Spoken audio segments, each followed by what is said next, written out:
Yo, what is up guys? Delboy here, aka Blue Collar Sports TV. Hopefully you guys are doing well.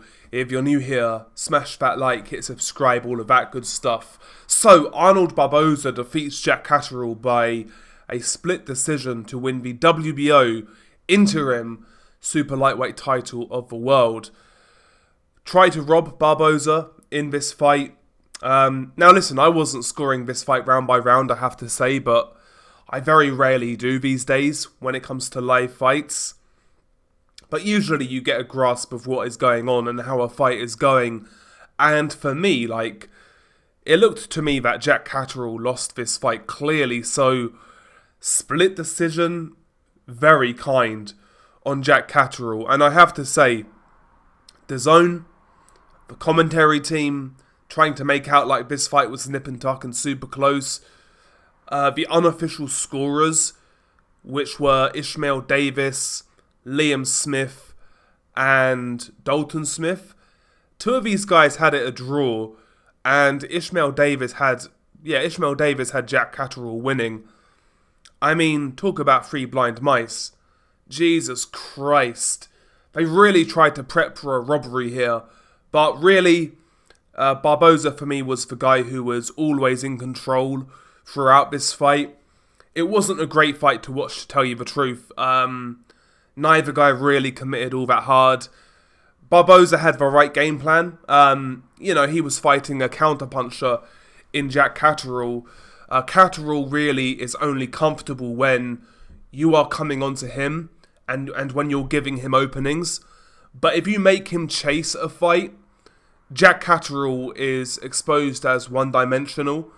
He's good when you're coming onto him, but like I say, when you make him take the lead, there's very little invention, there's very little dynamism, speed, creativity, combinations. He's very, very rudimentary when it comes to actually fighting on the front foot.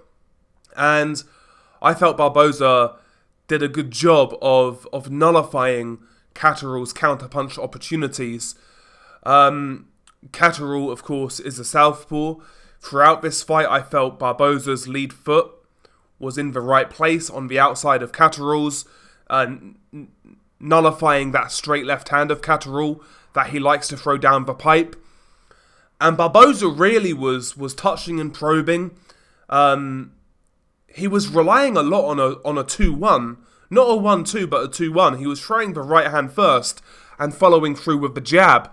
That combination was working for Barboza throughout this fight, and every time Barboza would build on that, so let's say he threw a jab or a 2-1 or a 1-2, every time Barboza then threw after that, he would always land. Catterall couldn't really defend the second phase of attack from Barboza in this fight, and he was able to catch Catterall as Catterall was trying to get out, as Catterall was trying to back up, and they weren't big shots, they were cuffing shots, they were kind of arm punches, but they were all scoring, whereas Catterall to me looked like he was trying to time the perfect 1-2, and he landed some throughout the fight, some good 1-2s, and the occasional check right hook counter, but the output from Catterall was way too low. There wasn't enough jabs from Catterall. And this fight just showed that Catterall can't adjust. He can't fight coming forwards. He can't fight aggressive. He can't fight when the play is taken away from him. And Barboza, yeah, fair enough, it wasn't entertaining, but he had the right game plan when you're fighting a guy like Jack Catterall.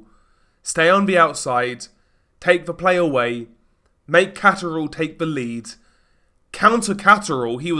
Barboza was counterpunching the counterpuncher in this fight.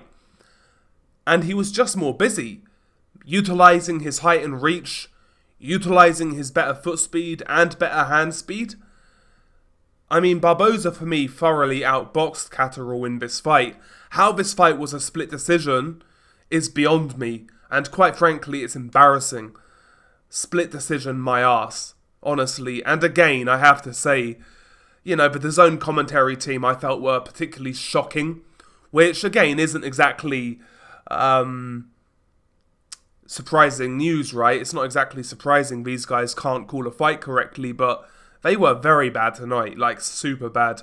Trying to make out like it was a close fight. And, you know, although they kind of, like Barry Jones and Sonny agreed that Barboza probably nicked it, but he never probably nicked it. He clearly won this fight. But they was kind of trying to make out that, yeah, but it could go either way, this, that, and the third. And again, the unofficial scorers, Dalton Smith, Ishmael Davis, and Liam Smith, those scorecards were atrocious. Absolutely atrocious. And again, it's funny, you know, Sonny Edwards had this like reputation of being like a truth teller. He'll say it how it is, but he's really learnt his role quick, hasn't he? Really learnt his role quick. This wasn't a close fight. Barboza clearly won. Was controlling the vast majority of rounds. It was what it was, man. It wasn't a great fight, but yeah, Barboza clearly took the play away from Jack Catterall here. And, you know, for me, 8-4, 9 rounds to 3, those are the sort of scorecards that would reflect this fight. I don't need to score this fight round by round to know what I saw, you know? It wasn't a close fight. Catterall was clearly outboxed, clearly outworked, out-tacticked, out-hustled, outboxed, outfoxed, outsped. Split decision, my arse. But there we go. I'm glad the right man got the win. I had the feeling that we was going to see a robbery, but thankfully we didn't, and we move on. We move on. So now Barboza is the WBO #1 contender. And, of course, Teofimo Lopez holds that full title. Will Teofimo fight a guy like Barboza, who's tall, who's long for the weight class, who's quick, both in terms of hand speed and foot speed? He doesn't take unnecessary risk. He kind of adjusts to his opponents. Is Teo going to fight a guy like that? We've seen him struggle with guys like, for example, Jermaine Ortiz. Guys who can move backwards and, you know, be a nuisance like that. Is Teo going to take that fight? I'm not sure. Because I do think that Barboza is a bad style matchup for Teofimo Lopez. That's not me saying that I'm definitely picking Barboza to beat Teofimo, but what I am saying, I can guarantee this, Teo's going to look bad against Barboza, win or lose. It's a risky fight. Is Teo going to take it? I'm not so sure. I kind of expect Teo to vacate that title. Have to be honest. But, yeah. Fight wasn't great, but Barboza, cleaner boxing, quicker hands, better game plan, better tactics. He clearly won this fight, guys, in my opinion. Maybe some of you feel different, but I don't expect you... I don't expect you to. Most of you guys know what you're looking at. But yeah, share your thoughts below. Beanie Guy Delboy. Peace.